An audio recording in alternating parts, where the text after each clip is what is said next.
इस बार रामपुर गांव में ठंड इतनी तेज पड़ रही थी कि लोगों की आत्माएं तक स्वेटर को पुकार रही थी।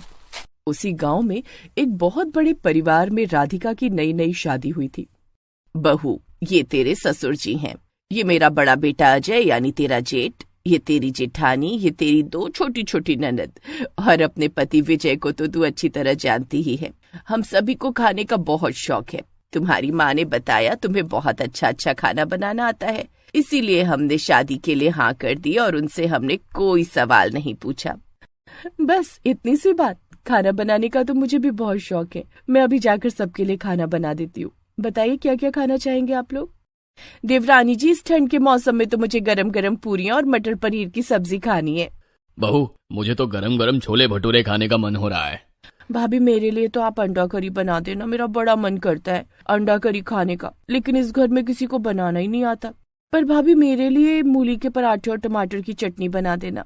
और बहू, ये जितनी भी चीजें तू बनाने जा रही है, इसमें थोड़ा थोड़ा बढ़ा देना। मैं हर किसी की डिश में थोड़ा थोड़ा खा लूंगा। घर के सभी लोग खाने का इंतजार कर रहे थे। राधिका भी खुशी खुशी सबके लिए सबकी फरमाइशें बनाने लगी। 2 घंटे के अंदर ही उसने सभी के लिए खाना बनाकर तैयार कर दिया। सब खाने पर ऐसे टूटे जैसे कई जन्मों से भूखे हो। वो सब मिलकर पूरा खाना खा गए। राधिका के लिए छोड़ा ही नहीं। सॉरी राधिका, तुमने इतना स्वादिष्ट खाना बनाया कि हम खुद को रोक ही नहीं पाए। तुम्हारे लिए तो कुछ बचा ही नहीं। और तुम ऐसा करना, अभी 1 घंटे के बाद हम लोग फिर से खाना खाएंगे, तो तुम अपने लिए एक्स्ट्रा बना लेना। 1 घंटे बाद फिर से? लेकिन अभी तो आप सबने पेट भर कर खाया है। बहू, तू दिमाग पर ज्यादा जोर मत डाल। तू कमरे में जा, थोड़ी देर आराम कर ले। रसोई की रस्म खत्म होने के बाद विजय राधिका को अपने कमरे में लेकर गया। वहां वो दोनों आपस में बातचीत करने लगे। लेकिन 1 घंटे बाद ही उसकी सास उसके कमरे में आ गई और लिस्ट थमा दी। बहू, 1 घंटे से हमने कुछ भी नहीं खाया। सभी लोग भूख के मारे तड़प रहे हैं। कहीं ऐसा ना हो कि किसी की जान ही निकल जाए। ये रही लिस्ट, इसमें सबकी पसंद की डिशेस लिखी हुई हैं। जल्दी से बना दे। हाँ राधिका, मुझे भी बहुत जोरों की भूख लगी है। 1 घंटे से हम लोगों ने पानी तक नहीं पिया। राधिका के साथ ऐसा पहली बार हो रहा था, इसीलिए उसे कुछ ज्यादा समझ नहीं आया। लेकिन नई नई बहू होने की वजह से वो ज्यादा कुछ बोल तो सकती नहीं थी, इसलिए उसने लिस्ट पकड़ी और चुपचाप रसोई घर में जाकर खाना बनाने लगी। सभी लोगों ने खाना खा लिया और कमरे में जाकर सो गए। तब तक रात हो गई। रात में फिर से उसकी जेठानी उसके पास आई और एक लंबी सी लिस्ट पकड़ा दी। देवरानी जी, अभी तो हम लोग नाश्ता ही कर रहे थे, अब बारी है डिनर की। ये रही डिनर की लिस्ट। ये सब सुनकर राधिका दंग रह गई। वो मन ही मन सोचने लगी कि उसकी शादी किसी इंसान के परिवार में हुई है या किसी जानवर के। ये लोग तो हर घंटे इतना ढेर सारा खाना खत्म कर दे रहे। इतना खाना जाता कहाँ है? ऊपर से ठंड इतनी हो रही है कि खाना बनाने में भी मुझे परेशानी होने लगी है। लेकिन खाना तो मुझे बनाना ही पड़ेगा। वैसे भी इन लोगों को मेरे हाथ का खाना बहुत पसंद है। राधिका को ये नहीं पता था कि ससुराल वाले उसके खाने की तारीफ सिर्फ खाना बनवाने के लिए करते हैं। राधिका ने रात का खाना बनाया, लेकिन इस बार खाना इतना ज्यादा था कि उसे बनाने में करीब 4 घंटे बीत गए। तब जाकर उसने पूरे परिवार के लिए खाना बनाया। बहू, इतना टाइम लगा दिया खाना बनाने में। तेरे ससुर जी की सांस फूलने लगी थी। तुम्हारी जेठानी तो पागलों की तरह इधर उधर नागिन डांस करने लगी थी। अगर आधा घंटा और लेट हो जाता ना तो पूरा परिवार अस्पताल में एडमिट हो जाता। राधिका को अब अपना ससुराल किसी पागल खाने से कम नहीं लग रहा था। उसे लगा जैसे पूरी दुनिया के भुक्कड़ एक ही परिवार में आ गए हो। खैर, ये तो था उसका पहला दिन। लेकिन अगली सुबह जैसे ही राधिका सभी के लिए चाय बनाकर ले आई, वैसे ही सब उसे घूरने लगे। आप लोग मुझे इस तरह घूर क्यों रहे हो? आप लोग चाय भी 1-1 बाल्टी पीते हैं क्या? तभी उसकी सास ने राधिका का हाथ पकड़ा और सीधा घर के पीछे बने गोदाम में लेकर चली गई। वहाँ पर ढेर सारी बोरियां रखी हुई थी। सासू माँ, इतना बड़ा गोदाम क्यों बना रखा है? क्या इन बोरियों के अंदर? तू ही बोल रही थी ना कि हम लोग चाय 1-1 बाल्टी पीते हैं क्या? 1 बाल्टी में भी हमारा कुछ नहीं होता। इन बोरों में चाय पत्ती, चीनी और चाय का बाकी सामान रखा हुआ है। ऊपर 5000 लीटर की टंकी रखी हुई है और वो सामने कंटेनर में दूध भरा हुआ है। 1 बोरा चाय पत्ती, चीनी सब कुछ ऊपर वाली टंकी में डाल दे। उसके बाद गीजर चालू कर देना। पूरी टंकी चाय बनाकर तैयार हो जाएगी। फिर सब लोग बड़े बड़े बग्घे में भरकर चाय पीते रहेंगे। सासू माँ, इतना बड़ा तो पेट भी नहीं है किसी का। इतनी चाय जाती कहाँ होगी? मुंह हमारा, पेट हमारा, शरीर हमारा। तुझे क्या दिक्कत है बनाने में? वैसे भी चाय का सामान खत्म होने वाला है। कल दोपहर तक मालगाड़ी आएगी चाय का सारा सामान उतारने के लिए। सासू माँ चाय का सामान लाने के लिए पूरी की पूरी मालगाड़ी आती है, तो मैं सोच रही हूँ कि लंच और डिनर का खाने का सारा सामान कहाँ से आता होगा। लगता है पूरी की पूरी सब्जी मंडी खरीद ली होगी आप लोगों ने।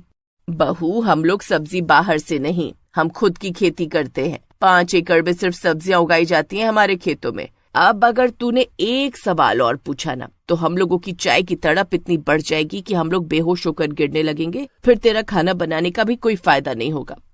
इतना सुनते ही राधिका घबरा गई। उसने बड़ी वाली पानी की टंकी में चाय पत्ती चीनी डालकर गीजर चालू कर दिया, जिससे टंकी में थोड़ी ही देर में चाय बनकर तैयार हो गई। इसके बाद परिवार के सभी सदस्य नीचे टोटी में मग्गा लगाकर चाय पीने लगे। तभी राधिका ने सोचा, जब तक ये लोग चाय पी रहे हैं उतने में मैं जल्दी से खाना बना लेती हूँ, वरना बहुत जल्दी जल्दी करना पड़ेगा। राधिका ने सिर्फ 1 कप चाय पी और रसोई घर में जाकर सबके लिए खाना बनाने लगी। अभी ये उसका रोज का काम हो गया था। दिन में हर घंटे ससुराल वालों को खाना चाहिए होता था। इस तरह कम से कम 10 बार से भी ज्यादा वो लोग खाना खाते थे। शुरू शुरू में तो उसे अच्छा लगता था, लेकिन जैसे जैसे समय बीता राधिका की हालत खराब होने लगी, क्योंकि खाना बनाने में उसकी कोई मदद नहीं करता था। कुछ महीनों बाद ठंड के मौसम में दिन में 10 बार खाना बनाने की वजह से उसकी तबीयत बुरी तरह खराब हो गई। विजय, जल्दी से डॉक्टर को फोन कर। हमारी खाना बनाने वाली मशीन खराब नहीं होनी चाहिए, वरना हम सब भूखे मरने लगेंगे फिर से। सही कह रही हो माँ, मैं अभी डॉक्टर को बुला लेता हूँ। विजय ने फोन करके तुरंत डॉक्टर को बुलाया। डॉक्टर ने उसका चेकअप किया। उसके बाद डॉक्टर ने कहा, देखिए, मैं आपका फैमिली डॉक्टर हूँ और मैं कई दिनों से देख रहा हूँ कि आप अपनी बहू से अकेले बहुत काम कराते हैं। ठंड के मौसम में दिन में 10 बार इतना सारा खाना अकेले बनाने की वजह से इन्हें कई बीमारियों ने घेर लिया है और बहुत कमजोरी भी हो गई है। इन्हें कम से कम 2 महीने की रेस्ट चाहिए और 2 महीने तक दवाइयाँ चलेंगी, तब जाकर ये ठीक हो पाएंगी, वरना हालात बहुत बिगड़ सकती है और इसके जिम्मेदार आप सभी होंगे। ये सुनकर उसके ससुराल वाले घबरा गए। तभी उसकी सास ने कहा, विजय बेटा, अगर बहू को कुछ हो गया तो सारा इल्जाम हम पर ही आ जाएगा। ऐसा करते 2 महीने बहू से कोई काम नहीं कराते, इसका इलाज कराते ताकि ये जल्दी से जल्दी ठीक हो जाए। डॉक्टर साहब, आपका बहुत बहुत धन्यवाद। डॉक्टर साहब दवाइयां देकर वहां से चले गए, लेकिन डॉक्टर के जाते ही फिर से ससुराल वाले भूख के मारे तड़पने लगे। बहू बेचारी तो उठ नहीं सकती, लेकिन हमें बहुत तेज भूख लगी हुई है। अब हम लोग क्या करेंगे? अब हमें समझ में आ रहा है कि बेचारी राधिका के ऊपर क्या बीतती होगी। माँ, हम लोगों की खुराक इतनी बढ़ चुकी है कि अगर हम अपनी डाइट कम करना भी चाहें तो उसमें भी 1 साल तो कम से कम लग ही जाएंगे। उससे पहले मैं कम से कम 15 बावर्ची हायर कर लेता हूँ। हाँ बेटा, यह सही रहेगा। हम किसी जान के साथ खिलवाड़ नहीं कर सकते। 15 बावर्ची रख लो, धीरे धीरे हम लोग अपना खाना भी कम करते रहेंगे। विजय ने उसी दिन 15 बावर्ची हायर कर लिए। पूरे ससुराल वाले मिलकर राधिका की खूब सेवा करने लगे, जिसका परिणाम ये रहा कि 2 महीने से पहले ही वो पूरी तरीके से ठीक हो गई। लेकिन अब उससे इतना काम नहीं करवाया जाता था। जब राधिका पूरी तरह ठीक हो गई, तब सभी ससुराल वाले उसके सामने सर झुकाकर खड़े थे। राधिका, हम सबसे बहुत बड़ी गलती हो गई। हमारे पास इतना पैसा है, लेकिन फिर भी हमने तुमसे अकेले ही पूरा खाना बनवाया, जिसका परिणाम ये रहा कि तुम बुरी तरह बीमार हो गई। लेकिन तुमने कभी कहा क्यों नहीं कि तुम खाना बनाते बनाते थक जाती थी? मैं भला कैसे कह सकती थी? अपने परिवार वालों की देखभाल करना, उनके लिए खाना बनाना, ये तो मेरा फर्ज है। मुझे तो खुशी मिलती थी ये सब काम करने में। हमारी बहू बहुत महान है। सब कुछ जानते हुए भी उसने हमारी एक भी गलती नहीं निकाली। आज के बाद हमारी नजरों में राधिका की इज्जत और भी ज्यादा बढ़ गई है। आज के बाद राधिका इस घर में बहू की तरह नहीं, बल्कि बेटी के जैसी रहेगी। कड़ाके की सर्दी में वो टूटी फूटी झोपड़ी लाइटों से सजी हुई थी। रामदीन की बेटी गुंजा की शादी जो हो रही थी। गुंजा अपने होने वाले पति के साथ अग्नि के साथ फेरे ले रही थी। पंडित जी मंत्रोच्चार कर रहे थे। सर्वमंगल मांगल्ये शिवे सार्वार्थि साधिके शरण्य त्र्यंबके गौरी नारायणे नमोस्तुते। रामदीन और उसकी पत्नी सरला मंत्रोच्चार को ध्यान पूर्वक सुन रहे थे। उनकी आंखों में आंसू है। सब कुछ किसी सपने के सच होने सा लग रहा है न जी? हाँ सरला, हाँ। ये कहकर वो कुछ दिनों पहले की यादों में खो गया। ये कहानी है रामपुर की। दिसंबर का महीना था। कड़ाके की सर्दी पड़ रही थी। उस भयानक सर्दी में लोग घरों में रहना ही पसंद कर रहे थे और आज तो सर्दी कई गुना बढ़ गई थी, क्योंकि सुबह से ही बारिश हो रही थी। उस भयानक सर्दी में अपनी टूटी फूटी झोपड़ी में बैठा रामदीन अपनी पत्नी सरला के साथ खिड़की के पास बैठा बारिश के बंद होने का इंतजार कर रहा था। पता नहीं भगवान को हम गरीबों से ही क्या दिक्कत है। अरे एक तो कड़ाके की सर्दी पड़ रही थी, ऊपर से ये बारिश। अब ऐसे में कैसे जाऊं काम पर। सही कह रहे हो जी आप। भगवान को सारी दुश्मनी गरीबों से ही निकालनी होती है। एक तो इस महीने में इतनी बीमार रही, उसमें कितने सारे पैसे खर्च हो गए, और अब ये सर्दी का सितम। तभी उनकी 21 साल की बेटी गुंजा उनके पास आई और अरे क्या हो गया माँ बाबा, फिर से आप लोग शुरू हो गए। अरे भगवान अमीर और गरीब का नहीं होता, वो तो सबका होता है। गुंजा को पता था कि उसके माता पिता का भगवान के ऊपर गुस्से का कारण सर्दी का मौसम नहीं बल्कि कुछ और है। पता नहीं बेटिया, तू सही कह रही है या गलत, पर भगवान का कोई चमत्कार हमारे जीवन में तो नहीं होता। और उसका सबसे बड़ा कारण है हमारी गरीबी। अरे माँ ऐसा नहीं है। पिछले 2 साल से हम तुम्हारे हाथ पीले करने की सोच रहे हैं, लेकिन तुम्हारी शादी के रास्ते में आड़े आ रही है हमारी गरीबी। जिससे भी बात करो उसे 2 लाख रुपए नगद चाहिए, घर का सामान अलग से चाहिए, और शादी भी पूरे धूमधाम से हो, ये भी चाहिए। अरे अब गरीब आदमी इतना सब कुछ कहाँ से करे। ये कहकर रामदीन रोने लगता है। सरला की भी आंखों में आंसू आ जाते हैं ये देखकर। अरे बाबा माँ क्यों रो रहे हैं आप लोग? मैं क्या आप लोगों पर बोझ हूँ जो आप लोग मुझे जल्द से जल्द यहाँ से भगाना चाहते हैं? नहीं बेटा, तू बोझ नहीं है, लेकिन हर बाप की तरह मेरी भी इच्छा है ना कि अपने जीते जी तुम्हारा कन्यादान करूं, तुझे हंसी खुशी इस घर से विदा करूं। बाबा सब हो जाएगा, देखना भगवान सब ठीक कर देगा। रामदीन ट्रेन में झालमुड़ी बेचने का काम करता था। वो हर दिन सुबह घर से निकल जाता। झालमुड़ी ले लो, झालमुड़ी, तीखी तीखी झालमुड़ी ले लो। अरे भैया 10 रुपए की बनाओ झालमुड़ी, और हाँ थोड़ा ज्यादा चटपटा बनाना। जी बाबूजी। रामदीन सुबह के 7 बजे घर से निकल जाता और रात के 9 बजे तक जी तोड़ मेहनत करता और अपनी बेटी गुंजा की शादी के लिए पैसे जोड़ता। लेकिन चाहकर भी वो उतने पैसे नहीं जोड़ पा रहा था जितने की उसे जरूरत थी। अभी कुछ दिनों पहले सरला की तबीयत खराब हो गई थी, उसमें भी 25,000 रुपए खर्च हो गए थे। पता नहीं कब पैसे इकट्ठे होंगे और कब गुंजा की शादी होगी। पूरी 24 घंटे की बारिश के बाद अब आसमान साफ हो गया था, लेकिन सर्दी का सितम जारी था। लेकिन काम तो करना ही था ना, कब तक घर में बैठा जाता। रामदीन अपने फटे चिट्ठे कपड़ों में ठिठुरते हुए निकल पड़ा स्टेशन की ओर। संयोग से उसी समय आरा एक्सप्रेस आई थी। वो तुरंत उसमें चढ़ गया। झालमुड़ी ले लो, झालमुड़ी, तीखी तीखी झालमुड़ी, सर्दी को भगा लो, झालमुड़ी ले लो, झालमुड़ी। रामदीन झालमुड़ी बेचता हुआ ट्रेन के डिब्बे में आगे की ओर बढ़ रहा था। तभी उसकी नजर ट्रेन के गेट के पास लेटे एक नौजवान लड़के पर गई। वो बिल्कुल बेसुध पड़ा हुआ था, उसके मुंह से झाग भी निकल रहा था। अरे अरे ये कौन है? इसे क्या हो गया? ये इसके मुंह से झाग क्यों निकल रहा है? रामदीन उस नौजवान को जगाने की कोशिश करने लगा। अरे बेटा उठो, उठो बेटा उठो। रामदीन ने उस लड़के की नब्ज पर हाथ रखा। वो बिल्कुल धीमे धीमे चल रही थी। उस लड़के का शरीर भी ठंडा हो रहा था। ये देखकर रामदीन घबरा गया। वो भागकर ट्रेन के दूसरे गेट पर खड़े रेल के सिपाही के पास गया और उसे सारी बातें बताई। सिपाही भागा भागा उसके साथ ट्रेन के दूसरे गेट पर गया। उसने जैसे उस नौजवान और उसकी हालत को देखा तो लो, फिर से जहर खुरानी गिरोह का शिकार हो गया एक और इंसान। हम लोग तो लोगों को समझा समझा कर थक गए हैं कि किसी अनजान से कुछ मत लो, किसी अनजान का दिया हुआ मत खाओ, लेकिन लोग सुनते ही नहीं। सिपाही जी, अब तो जो होना था वो हो गया, अब क्या करें? अरे क्या करना है, अब ट्रेन कहीं रुकेगी तो देखा जाएगा। लेकिन तब तक तो बहुत देर हो जाएगी। तो क्या करूं? हाँ बोलो क्या करूं? देखो हर दिन ट्रेन में ऐसे हादसे होते रहते हैं, हमने सबका ठेका तो नहीं ले रखा है। साहब, इंसानियत भी तो कोई चीज है।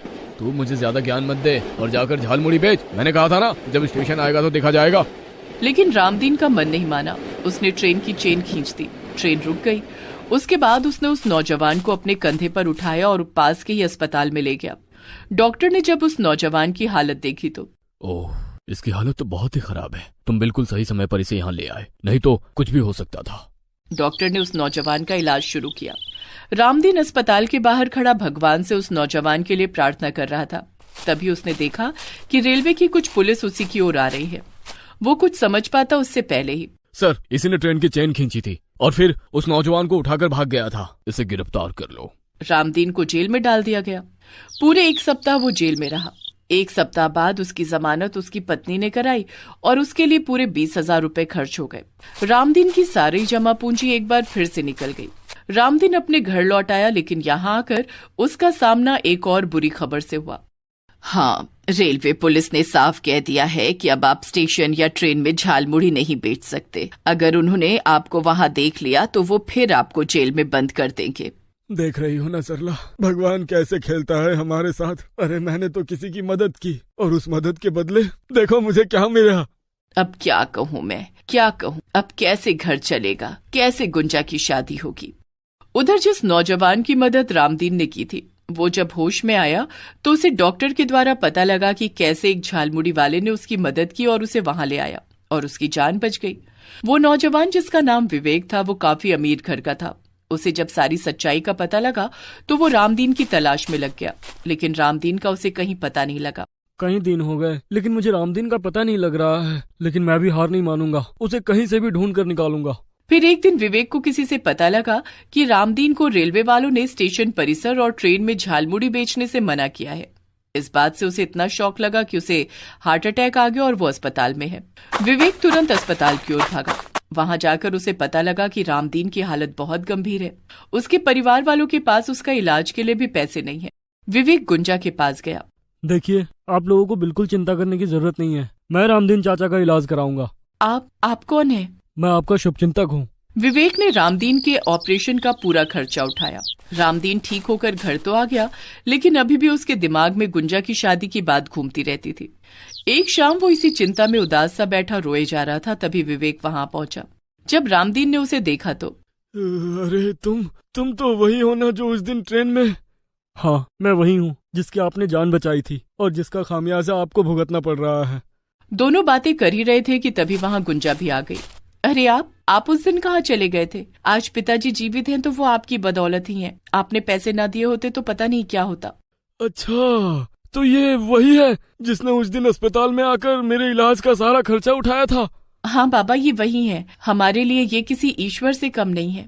अरे नहीं, ऐसा मत कहिए। ईश्वर तो ऊपर बैठा है, हम तो इंसान हैं, और इंसान अगर इंसान के काम ना आए तो फिर क्या फायदा। आप उस दिन मेरे लिए ईश्वर का रूप लेकर ही तो आए थे, तभी तो मेरी जान बची, नहीं तो मैं इस दुनिया में कहाँ होता। उसके बाद विवेक ने रामदीन से जो कहा, उसे सुनकर रामदीन समझ नहीं पाया कि वो क्या प्रतिक्रिया दे।